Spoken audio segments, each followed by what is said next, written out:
live. Today, I have the honor of interviewing Kome, an Argentinian-born, Miami-based MC. He has over 15 albums available on digital streaming platforms, and he's worked with hip-hop heavyweights like Killah Priest, Wise Intelligent from The Poor Righteous Teachers, with Conway the Machine of Griselda, Thirstin Howl III, Psycholes of the Beatnuts, and many, many more. He's a fascinating individual with a very distinctive flow, and he adds that Spanish flavor over his English boom bap music. We're gonna bring him in now to interview him about his career and what he's got going on next. Yo. Peace, my bro. Peace, family. How you doing? I wanted to see what you were gonna wear. I knew you were gonna put out a fly one. First and foremost, can we shout out my brother right here? He stays low out, stays drippy with the fits. Thank you, my bro. Thank you. You already know. Woo! That joint right there. A little light work, had to bring out the rugby, you know? Yeah. Nice, my man. My bro, thank you so much for this time to celebrate and talk about your career. What a catalog of music you have. And it's very unique. It's consciousness, but in a different way, right? You're bringing that knowledge that people aren't touching on. And I think that's really dope. And I want to unpack all that. What I always love to do, especially when I have the artist right here, is talk about, how you first got started, how you fell in love with hip hop, what your musical background is. Did you come from a musical family? What was first playing in the home? What influenced you? Give us a little bit of context. Sure, 100%. I appreciate that intro. Glad people finally checking in. And first and foremost, big up you, man, for architects and carrying on tradition. And, I could tell you love it, and you're a fan like me. I say I'm a fan before anything, Yeah. I live and breathe, I walk, I shit hip hop. It's my religion, it's what I do. So props to you for providing this platform and doing what you do and pushing the culture forward. Thank you, brother. As far as my upbringing, I was born in Argentina. Both my parents are Argentinian. During a time of, if you're familiar with Southern American politics or what was going on in the late 70s, early 80s in Argentina, it was military dictatorship, similar to what happened in Chile. Yeah. So I was literally born with bombs bursting, literally.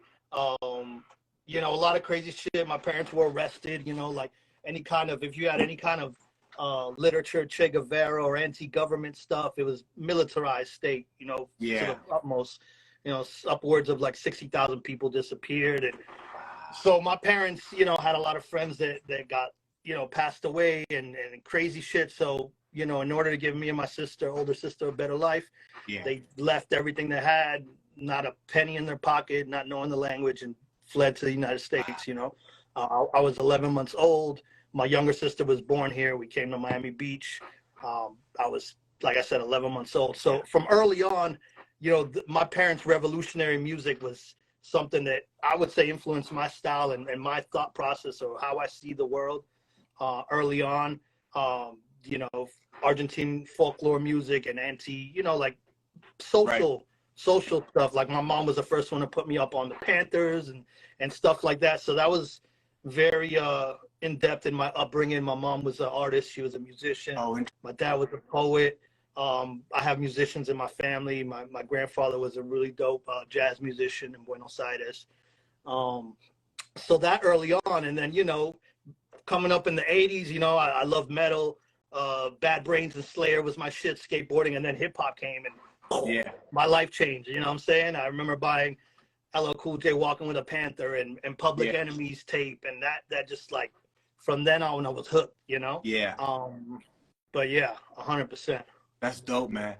And then, at what point do you start actually rapping? And were the other homies? People sometimes have those early groups, that they first started kind of rapping with and doing songs. Did you have any of that? Oh yeah, 100%. For those that don't know, Miami has a rich hip hop history. Yeah. That predates a lot of stuff, even Breaking the Movie and stuff like that. We had a big b-boy and hip hop scene down there. And I've been entrenched in this from the beginning. 100%. I would would say, you know, I would always write. My earliest thoughts are always writing poetry from the age of like 6, 7, 8, 9, 10. I always wrote. But as far as like officially, like, you know, spitting freestyles and doing that, I would say it was at around 13, 14 when I got the courage to be like, all right, you know, and at school, battling your homies, you know, smoking weed, skipping school, ciphering, that was like the life, you know. Yeah. But and I had a bunch of early crews that I was a part of, a studio that I ran with another partner of mine, and we made waves. So I've been, you know, shout out to all my old school Miami family. Anybody that knows, you know, we've been ringing bells for a while in South Florida. Ooh, what's the name of that old studio? So the first crew I was a part of, this is going to be mid-90s. It was Doomsday Records. It was me and my boy God's Will. We started this label. Very Sons of Man-esque, you know, very street, but conscious. There's still echoes of that in my music. So me and my brother God's Will started that label. And this was Ives Dairy, North Miami Beach, where I grew up. Even though I lived all around Miami, landed in Miami Beach and at like 10, 11 months old, moved around. I would say up to 6 to 8, I was in North Miami. And then home is Ives Dairy in North Miami Beach. That's where I made my name. That's where I came up around. So we started Doomsday. Had a lot of buzz in the area where we were from. You know, did all the battles with the Crazy Hood family. Shout out to EFN. They were making splashes way back then. So you know, we was doing all that, running up North Miami. You know, involved in everything that was going down. And then, you know, we had some artists, and then, you know, things happen, man. You know, egos come into play and stuff like that. That dismantled, and I had another crew I was a part of called Normal Bull, NMB. Shout out to my brothers there. And we made splash, did good with radio, urban, and stuff like that. But it got to the point where it's like I needed to do my own thing. And early on, I got into like management. I had a record label, late 90s, early 2000s, called BCE, Body Chalk Records. And I did a lot of work with Kanye, not Kanye, I'm sorry, Khaled, Cool and Dre, all them cats. So I used to manage a lot of artists that had, you know, big buzz, did stuff for Rick Ross and all of them. Yeah.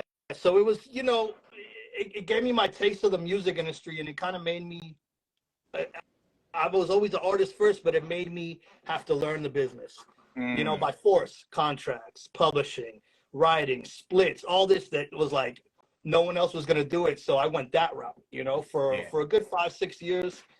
And I say that side of it kind of jaded me. You know what I'm saying? It's a disgusting business. The music industry sucks. And I think it was around the time a bunch of deals dismantled. I lost a big deal with one of my former artists that I had through Universal that we were cooking up. And I kind of stepped away from it for a while. And, you know, I at that point, I was like, fuck the industry. Fuck what anyone says. I'm going to go back to my artistry, do the music I want to do. And that's when I started working on my first album, Point of View. And that was kind of like, yo, this is just me. I'm going to just do what kind of music I like to do. Fuck the industry. Fuck the radio. Fuck what anyone says. And that's kind of... do what's in my heart. 100%, bro. And that's taken me on an amazing journey where I'm at right now, you know, reflecting like, wow, I wouldn't change anything of it. The heartaches, you know, people don't realize that the gem is in the climb, man, and the journey. And all those little things that, you know, you're always looking for the next moment, but it's those things that instill in you who you are and what everything that's meant to be. So man, I've been doing it for a while.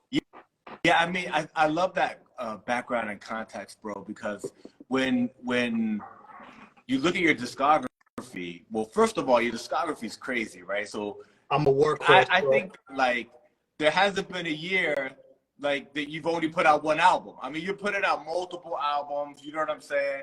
And that's me. When I do like 1 or 2 projects a year, it's kind of like me just falling back, not wanting to give too much. But bro, this is.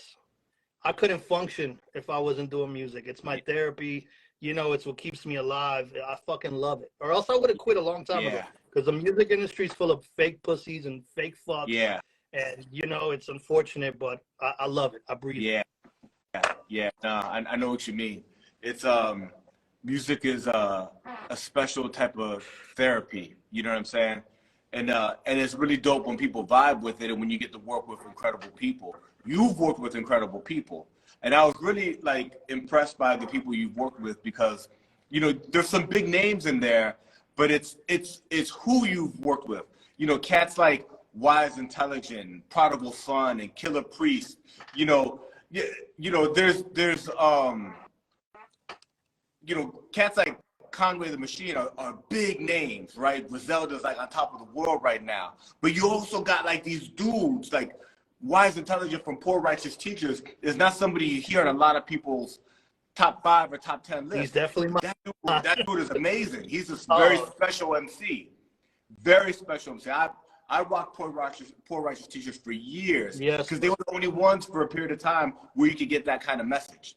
You know what I'm saying? 100%. Yeah. And that's I mean, for me as an MC, like I said, as a student of the game, to be able to work with people, these are like my superheroes, bro, as a child, like people that I admired, that shaped my thinking, that got me through tough periods of my life, to be considered a peer by these people and be respected. Because anybody I work with, it's not like, yo, here's a feature. I don't do that, bro. Yeah. Like if it has to be on a personal note, or I just won't do it, because, but to be able to like, rely on these people, and I can pick up the phone and call any of those artists you mentioned, and it's love, to me I made it. That's more valuable to me than any accolade I could ever get.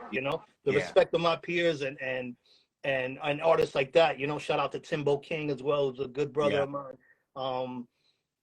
Every artist I've ever worked with, and I got some stuff in the bag coming, because I literally got about 6 albums that I'm literally wrapping up right now for the rest of the year. So I got work to do. I'm planting that flag, brother.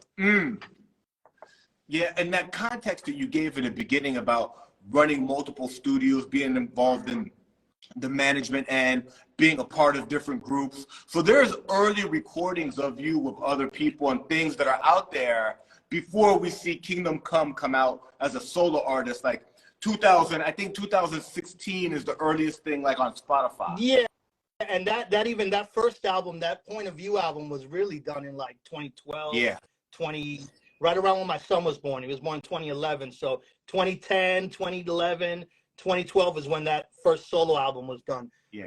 And all those projects you see online are official albums, but there's mixtapes floating around South Florida of earlier crews I was in, features, God knows, freestyles on different stuff. So, 100%.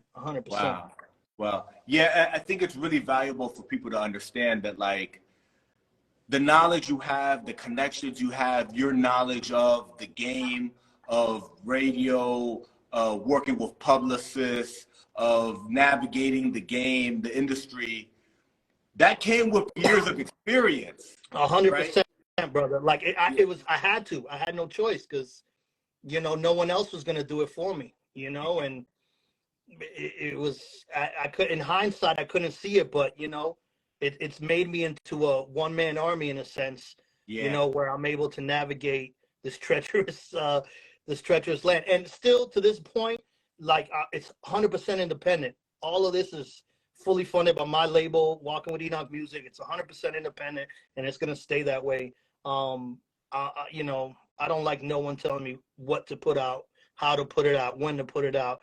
So, unless the check is right, and even then, it's just going to be, I will never sacrifice my art or my creative freedom. That's dope. Yeah, so that touches on one of the things I wanted to ask you, because there's so much knowledge and terms that unless you know what I'm saying? So let's start with the name of the label, Walking with Enoch Music. What does that mean?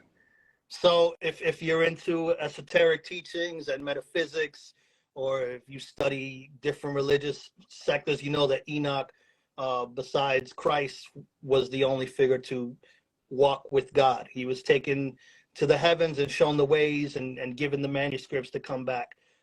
We can go deep into religion, or we can go metaphysics or esoterics, but to really understand all this, you have to understand numerology, psychology, metaphysics, etymology, the origin of things. So my son's name is Enoch. I named him Enoch. Ooh. Enoch Soul.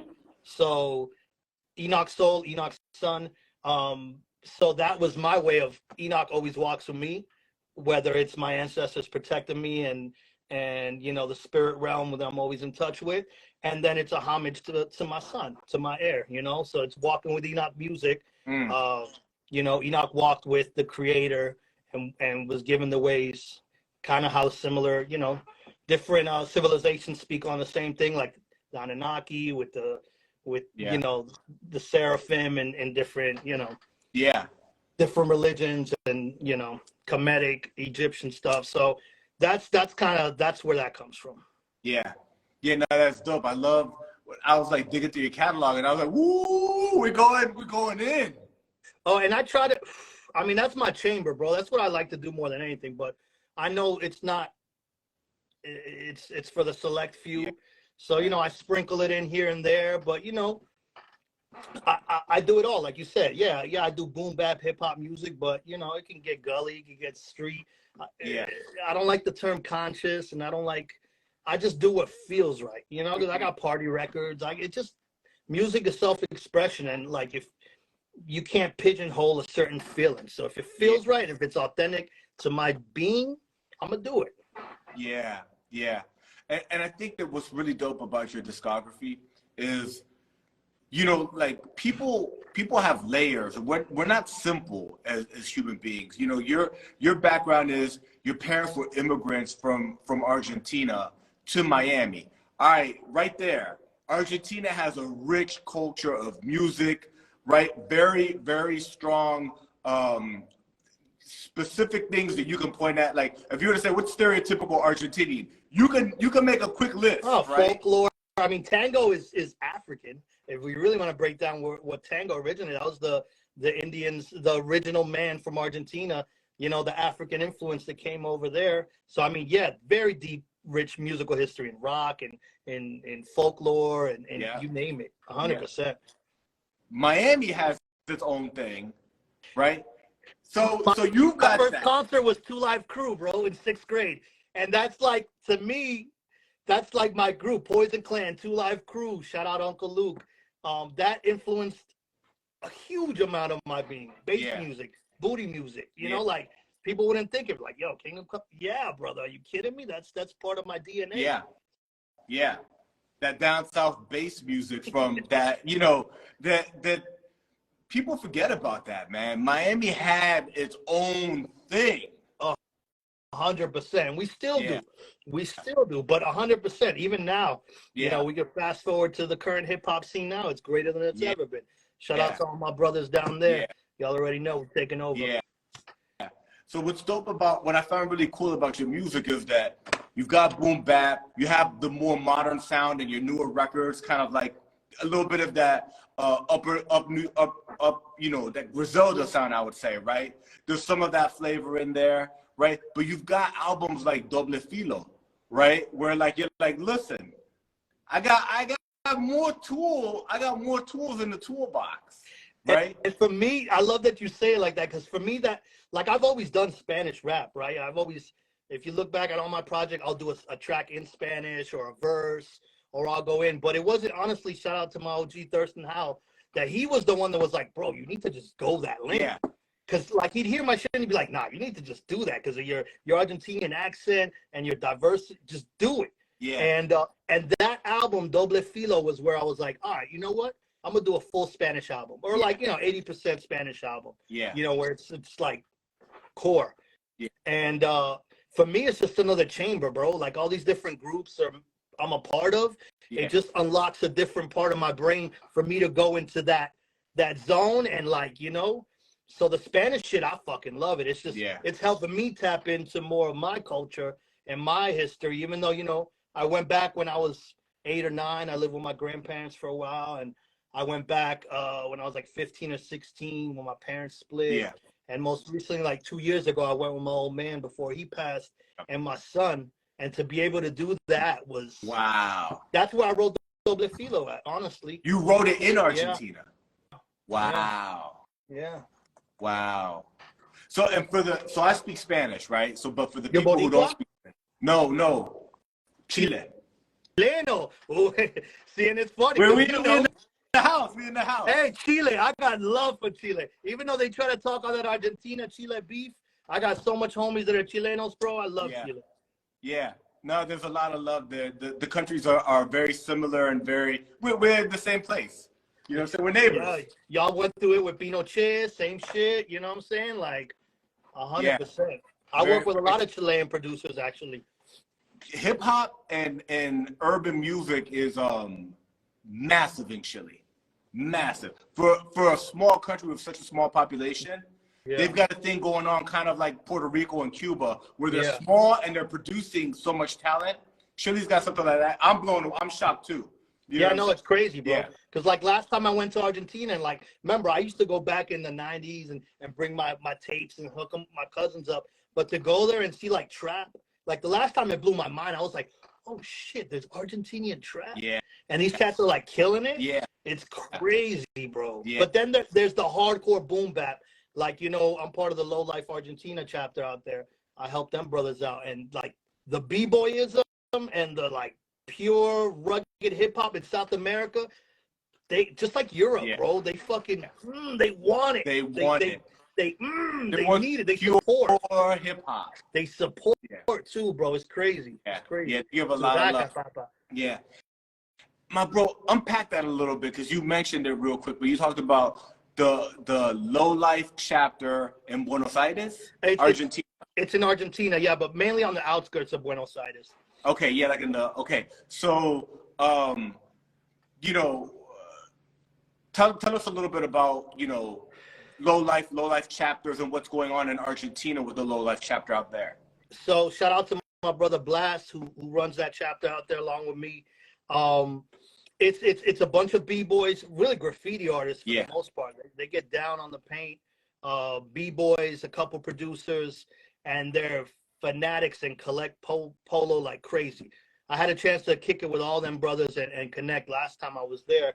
And you know, we're getting more people in the group right now. It's like a 10-man thing, but we're organizing and coming strong. Right now we got the Medellin chapter that's organizing. You know, we're doing a lot of things, man. It's crazy to see. For me, like I said, it goes back to being a fan. Going to Macy's at 12 and 13 and putting aluminum foil over polo and stealing polo. Back then it was big on Nautica, Tommy, and polo. Yeah. I always wore polo more, but we wore all of it. Like, you know, I always tell people, low life ain't about the clothes. Yeah. It's just the connection to everything else. Yeah. But to being a fan and then being, you know, taken into Low Lives by Thirstin Howl and being a part of the Low Life Miami chapter, and then being able to travel and connect with all these crews out there and the organization we got, I don't think there's anybody in the game that's moving how we moving. So honestly, you know, and there's some big things on the horizon. So 2Ls to all the family worldwide. Y'all already know what it is. Yeah. Love and loyalty all day. I read that in your bio, right? Where you talked about on your bio on your website, where you talked about actually kind of coming into the Low Lives, like direct connect with Thirstin Howl III, right? Yeah. Talk to us about that. So, you know, for those who don't know, Thirst grew up in Miami. He was back and forth between New York and Miami. His grandparents had the legendary crib out there where we would throw the parties every Art Basel, you know, grandma's house. So, you know, just being in the scene, Thirstin's been entrenched in the Miami hip-hop scene for a long time, even as a writer. You know what I'm saying?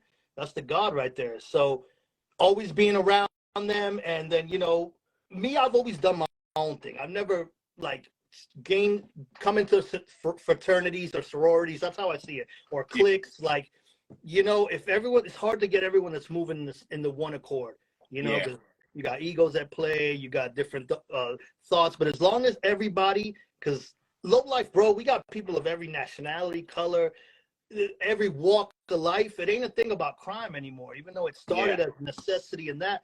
We're strong in, you know, and it's about love and loyalty for real and bringing up, we building.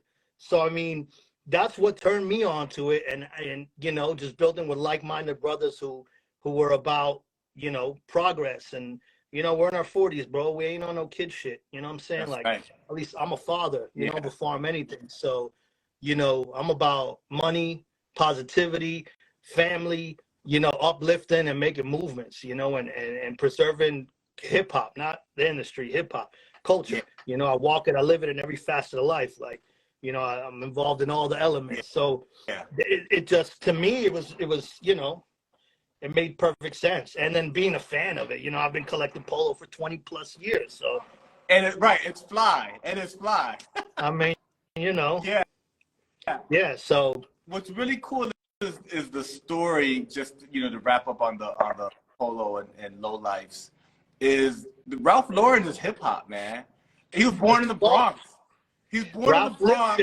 Is as hip as he Changed gets, his bro. name. He's a Jewish kid from the Bronx that was broke. One of the American dream.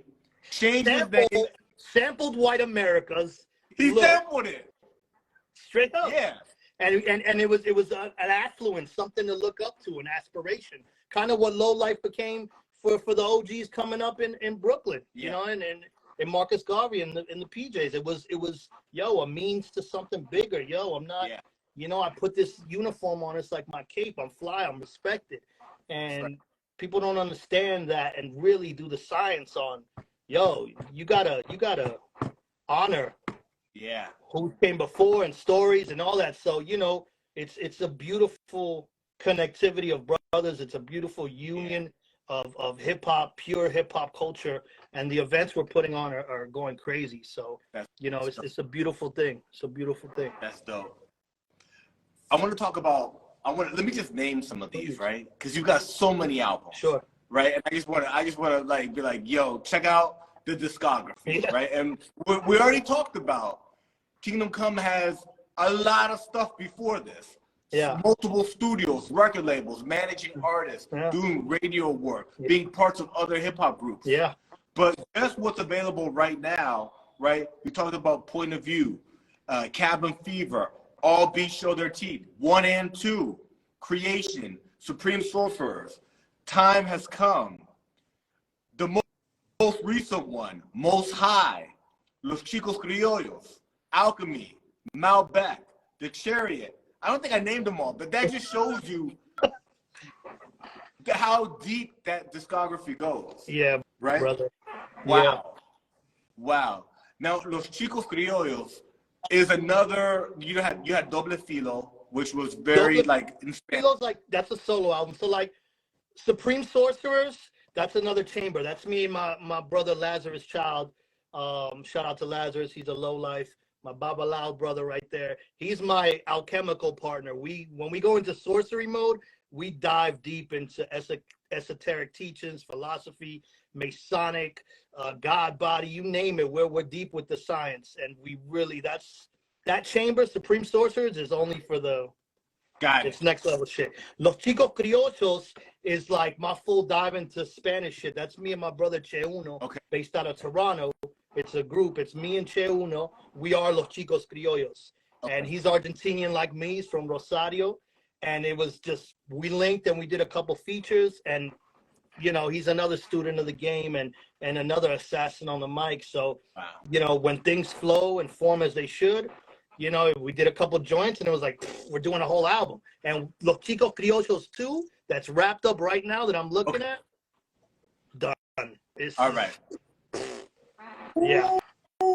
So is that album, Los Chicos Criollos 2, dropping in 2023? I think we are. Yeah, because we want to ride the momentum of the Qatar 20, you know, winning the World Cup. And we got a lot of shit on there that's, you know, I want to, you know what I'm saying? It's literally, we got 13, 14 joints and another 5 or 6 that didn't make it. So we were going to split it in 2.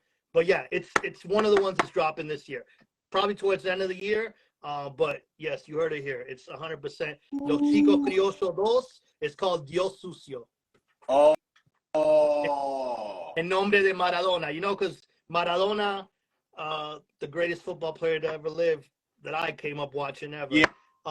He was known as, he was like the God that you could touch, a dirty God. You know, in English it'd be like a dirty God, because he was so womanizer, you know, the drug problem, but he was always so heroic and stoic and, you know, a deity to people. So Dios Sucio is our homage to Maradona. That's the name of the album. And Los Chicos Criollos, LCC, baby, the new EPMD.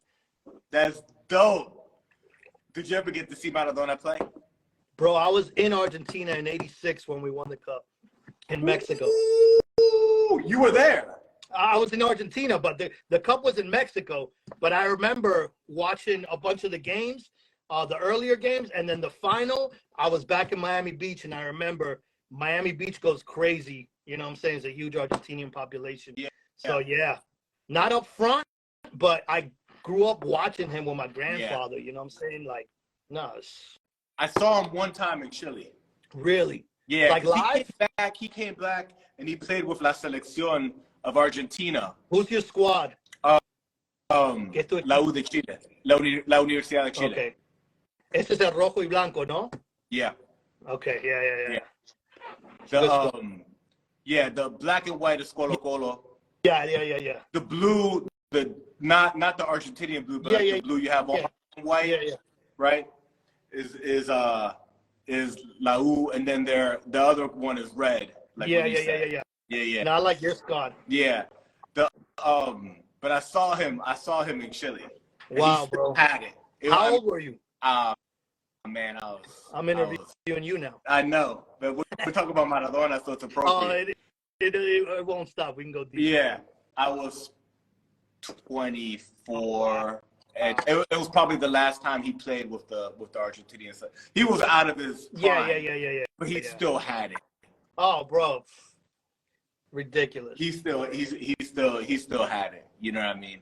So yeah, but that's dope. That's a dope name for the new album. Yeah. Right? Yeah. And you just dropped an album at the end of February, Most High.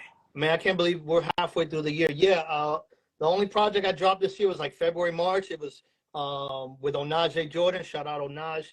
That's my brother who produced Alchemy. We're officially a group at this point. Yeah. Our chemistry. Because you're just working together. Yeah. That's my brother right there. I'm part of home team too, so it's family. Yeah, we dropped Alchemy last year, and did really well, received immensely, and we were gonna do Most High was really a Alchemy 2, but sonically it wasn't Alchemy to me, and in content it wasn't Alchemy. So like that first joint, Give Thanks, the first joint, that kind of was like the lane for me, and it was just me in a good spot, feeling like things are finally coming to fruition, a lot of doors opening up. Yeah. So it was like just my way to just give praise where I was at, and it was just that's what it was. It was praises to the Most High, you know? Yeah, that's what I got. It seems like a very mature album. It's a mature hip hop. It's a praise album. Yeah. Without being a Christian album. Yeah, because right. No. It's a praise album. It's a praise to God, and it's interesting. You and Alchemy have that chemistry. You know what I'm saying? Do you find that, because we talked about Supreme Sorcerers, we talk about Los Chicos Criollos. Right now we're talking about the Most High album. Because you collaborate, you've got you've been in the game for so long. You know what I'm saying? You've got different folks that you work with. Sure. Different people bring different flavors out of you as an MC. 100%, bro. Like I'm always working locked in, and there's not a day where I don't do 2-3 joints by myself, whether it's write a verse, record something. I'm always working. But when I get around working with people, obviously I prefer it in the physical up front, but in today's day and age, you can do everything. 100%, bro. I feed off of energy, man. I'm a conductor, you know what I'm saying? Yeah. So whether even not artistically, bro, a thought someone says, or something that they're wearing, or a conversation we had, it's amazing. Us as creatives, like, I feed off of everything, bro. You name it. And so people's energy when we're working on music, instinctively, it just, brings different things out. Yeah, and shout out to my DJ, my brother Ruin, who's another, me and him, he produced the entire Malbec album. Yeah. And me and him have been working he's been around with me since the jump, like 2001, 2, 3, he's been around since then.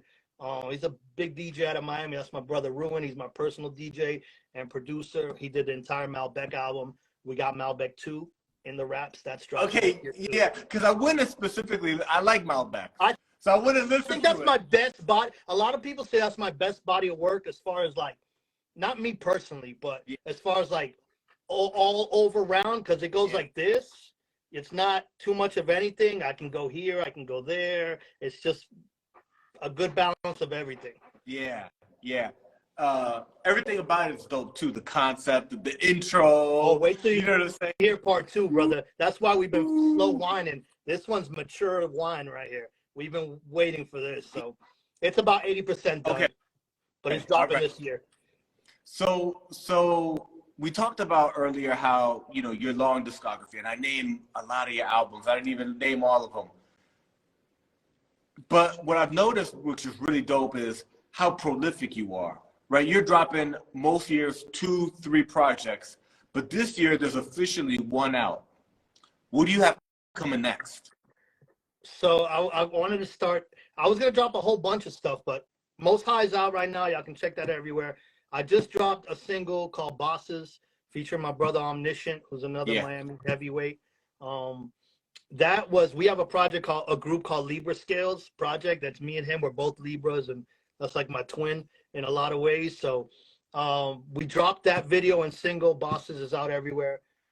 As far as what's dropping next, I got a single that I'm gonna drop next month with Spanatola, who's a producer out of Tampa, called Day Off in Tampa. It's a really dope summer record. We got a full-length project. But as far as projects dropping, right now I just got the masters back to a full-length project produced by my brother Dawit Justice, who does a lot of stuff for Timbo King, Tragedy, Ross Ceylon.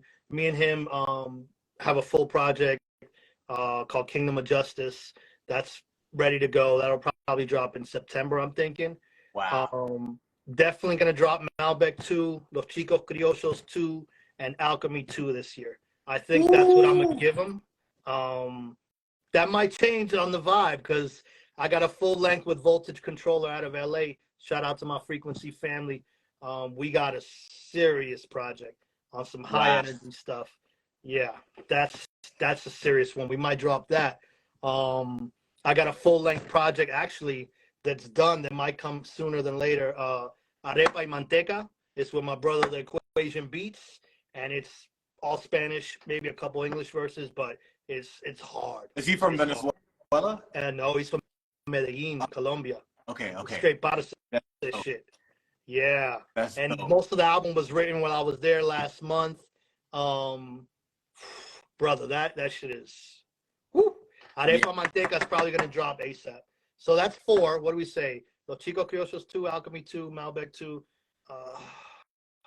and Arepa y Manteca. Yeah. Dude, with the Equation. Crazy. Like the next 12 months for you is gonna be insane. Yeah. Then I got a project with G-Fan Black. We got a whole project that we did together with a whole bunch of different producers. He's another dope MC out of Massachusetts.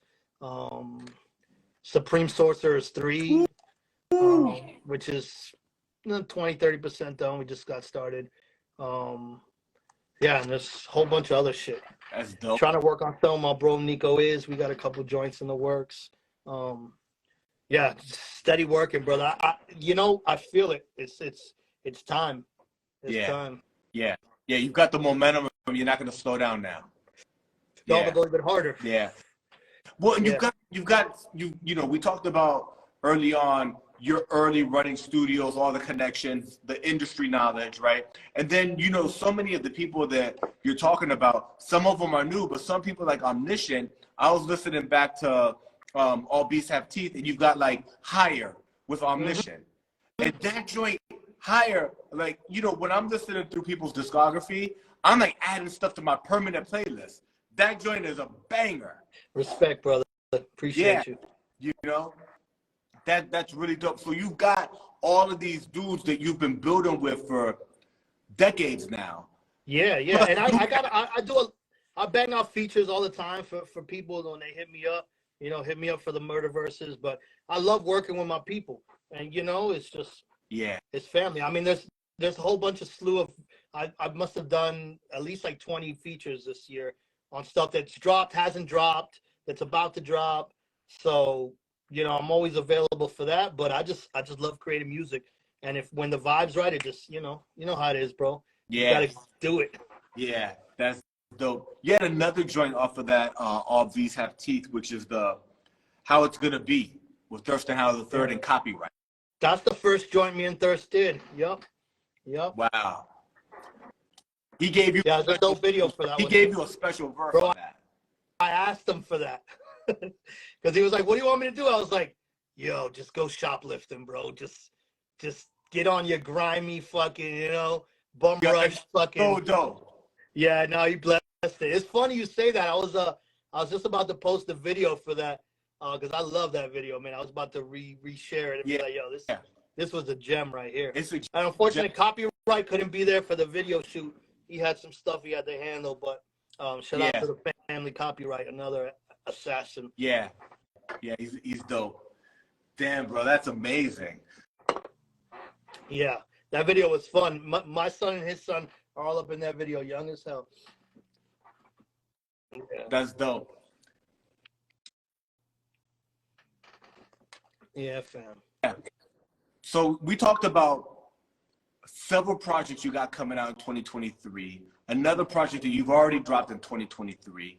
Are there any music videos you're planning on doing? Because that's the other thing. You have really dope music videos. Bro, as I'm telling you, I got literally 4 or 5 that I'm just trying to think of when they drop. The visual for Bosses just dropped now. And the website's getting redone, y'all. If you go to Kingdom Come Music, www.kingdomcome, come is with a K, kingdomcomemusic.com. The new website should be out next month. I'm just revamping it. It's whole flip, really cool website, very interactive where you can get the discography and the merch and everything. What was I saying? We were talking about new music videos you got coming out. Oh, the videos, yeah. If you go to the YouTube, there's like 65 music videos out. I'm always dropping visuals. What I'm doing now is going back and like dope tracks that I like, or if I'm with the person or in a set town, I'm dropping them. I got ready to drop. I just got back now from my brother Sokolsky, David. Shout out to my brother David. He's a Soul Assassins videographer. He does all the mug stuff. Wow. That's my family right there. He just edited What a Day off the Alchemy album. That visual is crazy. That's coming out. I got Milanesa Frita off the Malbec album. Visuals ready to go. I got the visual for Day Off in Tampa, which is the single I'm dropping next month with Spanatola. That's a dope record right there. I got a crazy video for when we're getting ready to drop LCC2, Los Chicos Criollos. I got Mezcaliongo visual with me, Che Uno, and Nico Is, produced by Onaje Jordan, which is it's a hallucinogenic voyage. Mezcaliongo. I mean, it's going to be, right. Bro, that one's crazy. For those who don't speak Spanish, mezcal and mushrooms. Mezcal and shrooms. Yeah. That was a real fun record to make. And off of that, me and Nico have been doing a lot of stuff. So I got a visual for that. Bro, I got footage for days. I'm always, like I said, I move around a lot. If I'm not doing a show, I'm working. If I'm working, so I'm always shooting visuals too, Yeah. So right now I'm just stockpiling visuals for these next 3-4 projects that I'm planning to drop this year. I know a lot of people asking me for vinyl. That's the next thing. I'm just trying to find the right plant because I'm getting asked for the discography. So vinyl's coming soon for all the releases. Oh, that's dope. Yeah. There's like a backlog on vinyl right now. A lot of people talked about that it's getting harder to get it right now because... Yeah, I got to connect now for like lathe cut vinyls, which are like 7-inch, 2-3 joints, but like all the pressing plants are backed up, you got people like, who's homie? Shout out to this cat. Lord Flea. He bought his own fucking press plant, vinyl press plant. Oh, wow. So that's like the move, you know what I'm saying? Shout out to him for making that power move. That's dope. Yeah, because it's bro, you see sales, hip hop's greater than ever. Merch is, people want collectibles, tangibles in their hand. People want collectibles. And bro, that's another thing I do. Like if you look at my studio, you ever come out to where I based out of now, bro, you got a place to stay. And my house is like a hip hop museum, bro. People come over and they're like, just ask Thirstin. People are like, what the fuck? I collect shit. Mentally. Yeah, and you talked about that, like that's in your bio also, curator, tastemaker. What are some of the things that you're into? I mean everything, bro, but like forever I would show you around here if you want, but you want to see everything. Vinyl, vintage clothing. I deal in vintage clothing. I've been collecting dope shit from the 80s and 90s and hip hop memorabilia for forever. You name it, rap t-shirts, rap promo shit, boxing t-shirts, action figures, toys, collectibles, vinyl, weird shit that no one could find. Like, you know, specific posters, specific toys from this era. But, you know, shit I couldn't afford when I was a kid, bro. Really. You know what I'm saying? Like, just, this is like my studio here if you want to, like, you know, I mean. Yeah. That's dope. Just you name it, bro. You know, toys, records, action figures, vinyl, you know. Yeah. Just depends on what in the mood. I've been recently getting on the fucking vintage salt shaker mood. So it just depends what the fuck I'm feeling, bro. Yeah. I go digging all the time too. So it's that's another thing to me. That vintage shit, I've been doing it forever. Yeah, it's fly and it's dope, but there's also something to it, like the value of it and the scarcity. And, you know, for every niche, you know what I'm saying? 100%. You know, and money's a funny thing. They just make more of it. So you can't make more of certain things. So it actually holds value for the people that it's meaningful to. 100%. Right? 100%. So yeah, like I got stuff that like I've been digging forever that was like, to me, I'll never sell it because it was like the shit I went through to get it, or what it means to me as a like vintage Two Live Crew tour jackets. I got a shit ton of them that I spent years hunting down, or like every single Two Live Crew rap shirt, I got it. You know, shit like that. Yeah. Yeah, that's dope. I had one question that I have to ask because you're such a Maradona fan, Argentina fan. How did you spend 2022 when they took home the gold? Bro, when they won the World Cup again? I would straight tell people, yo, don't call me. Like, people know, like, even my son, he doesn't want to be around me when it's World Cup time. I go fucking crazy, bro. And then after all the suffering of, like, the last shit, losing to Germany, getting the game taken, fucking getting robbed in 1990, like, all the shit with Maradona, like, the suffering, bro, it was crazy. The last one, when we lost to Germany, which we should have when I was in Miami, and that shit was, like, heartbreaking. I told people, yo, this shit's going to determine my mood for the next 4 years. I'm going to be a miserable fuck, or I'm going to be happy every day. Muchachos, you know what I'm saying? Bro, it was insane. I feel like for me, you know, I got to watch it with my two sisters and my son and my niece, and it was almost like, you know, I lost my mom shortly after I moved up to emcee in the mountains, and I lost my dad a while ago, and I felt like it was like them, like, you know, it was for them, and it was a spiritual thing for me, bro. It was fucking amazing. It was amazing. It's beautiful. That's dope, man. Beautiful. That's dope. Yeah, I imagine that was a really great moment for you. You know what I'm saying? Specifically, it still is, bro. I wake up every morning. Like, like nothing else matters. Absolutely. Real talk. Yeah, no, that's cool. That's really dope. Yeah, I'm a huge football fanatic, bro. Like, not just Argentina. I love football. Yeah, that's dope, my man. I wanted to make sure I asked that. No, it was crazy. So much music was made off of that shit. Yeah. What album was it? I think it was Los Chicos Criollos. Yeah. It starts off. I'm dropping. Right? Yes. Yeah. It's like. Yeah. Golazo. Yeah. That album also, Los Chicos Criollos, also has that dope interlude that you pulled off of like some old commercial. Oh, bro, I used to watch that commercial as a kid. I love that thing. Tita y Rodesia. It was like these cookies from Argentina that I used to eat them as a kid. And I found that shit digging through like this old fucking, I don't know what the fuck, some Argentina news. So I'm a digger too, bro. Like anything you hear on my albums, like I produce, I make beats. But I really like to. Right. Find sound. I connect put it together. Everything. Pick the beats. I produce like that too. I like that more than actually making the beat. Yeah. You know, I like it. I just don't have the patience for it. Yeah. You know? Yeah. Nah, it's really cool, man. Yeah. So we talked about your new album that just came out early this year, Most High, right? Sir. Which was gonna be Alchemy 2, but it was its own thing. Yeah. It was. I didn't want to piggyback, and you know, the songs and the energy of the music Onaj was sending me just turned into something else, and you know, it took me somewhere else. Yeah, it's a dope album. Thank you, brother. And yeah, we talked about it. Los Chicos Criollos 2, Dios Sucio. Yeah, that's dropping this year. Yes, sir. Right. Che, get ready. It's about to be a storm. Then we talked about Malbec 2. Malbec 2 with Ruin. That's dropping this year too. Yes, sir. Right. So that's like multiple projects coming out, and you had another one that you talked about that's dropping this year. The Dawood Justice produced album with Timbo King on it and Tragedy Gaddafi is featured on it. That's dropping probably now. I'm gonna drop that single for Day Off in Tampa with Spanatola in the video in next month to just kind of promote the album we're working on, because we got a couple in, just like the Boss's video for Libra Scales, just to kind of drop the crumb for it when those come later next year. But yeah, next up will be the Dawood Justice produced album. It's either called Kingdom of Justice or Full Metal Jacket.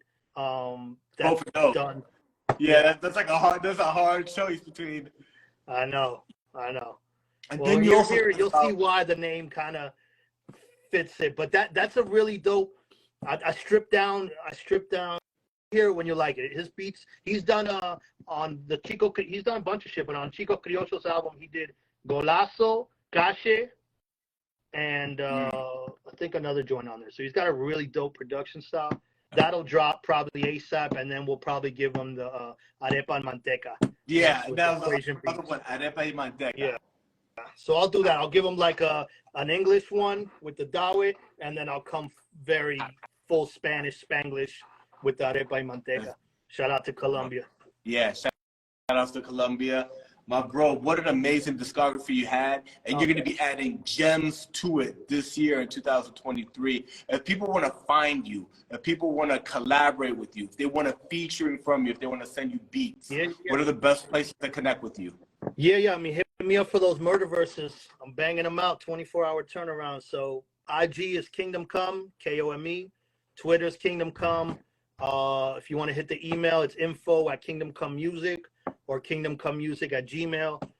Send all booking inquiries there, shows, features, whatever you need. Get at me. Production, I mean, I got my team. I'm always willing to listen to something, but I honestly, anytime I get those things, I delete. Unless it's through somebody that or I'm in the studio with. Yeah. You know, it's got to be kind of vetted already. You got too much beats. Yeah, bro, I pull up a thing and I'm like, all right, what project? That's how I work, bro. I'll come in the studio. This is my studio and home where I'm at. I come in and I'm like, all right, what beat? I'll listen to beats. All right, I'll bang out a Ruin joint. All right, I'll bang out a fucking Equation beat. All right, I'll bang out something from Onage. And then it keeps me like in different, pockets. Yeah. So just depends. Yeah. But, the Instagram, the Twitter, the Gmail, I'm always around. Get at me. Yeah, that's what's up, my brother. And then one last fun question. Right? You love polo, low life. Do you have a favorite polo style? Is there, one of the different types, out of all the different ones? Me gusta esa. Well, yeah, because, what? Because I say it all the time, bro. Honestly, there's some dudes that are so corny, all they got is polo to their name. Like, putting on polo does not make you fly, bro. I will make a wife beater and some shit I've dug through the bins or a thrift store look fly. Style is not what you wear. You are the style. For me personally, like what I like, I'm a double RL guy. I like double RL. That's my shit. I like polo country. Aztec shit. That's my shit. Anything that's polo country. Yeah. Double RL. That's my lane right there. Aztec shit right there. But I'll also, and then athletic, it's going to be P-Wing and polo sport. Got it. But I'm a sucker for rugbies too. Yeah. But that's my pocket right there, That's dope. That's fly. That's really valuable too. What size are you? Large or medium? Large. I got you. When we get off the air, shoot me a Addy, and I'm gonna bless you with a joint as well as some goodies. Thank you so much. Corazón. Muchas gracias, hermano. Claro. My brother, thank you for all of your contributions to. Thanks to you, brother. Thank you so much. We talked about all the work you did before what people see on the digital streaming platforms. Years and years in the Florida music scene, multiple music studios, managing artists, working in radio, being a part of different hip hop groups. And then being like, I'm going to just bless y'all with about 15 albums. You're about to bless us with about 5 more this year. Thank you so much. That's this year. Contributions, my bro. No, you're dope. Thank you, brother. I appreciate you. You know what I'm saying? Like, this is for the people. I do it for the people. Carry on tradition, preserve the culture. And, this is our hieroglyphics, bro. Yeah. And, fuck if it gets contaminated. We have to be the architects of preserving it. That's right. You know what I'm saying? There's the business side of it. Yeah, we all make money and feed, but you know, when it comes to the art and the culture, this is deeper than all of that. So Yeah, that's right. That's right. and thank you to you for doing what you're doing, brother, for shining the light, for carrying on tradition, for being a dope ass cat, and you know, salute to the Universal family. Yeah. Much love. Get at me. Thank you, my bro. Salute, brother. Peace. 2 L's. Dale, un abrazo, papi. Abrazo. Dale, ciao. Peace.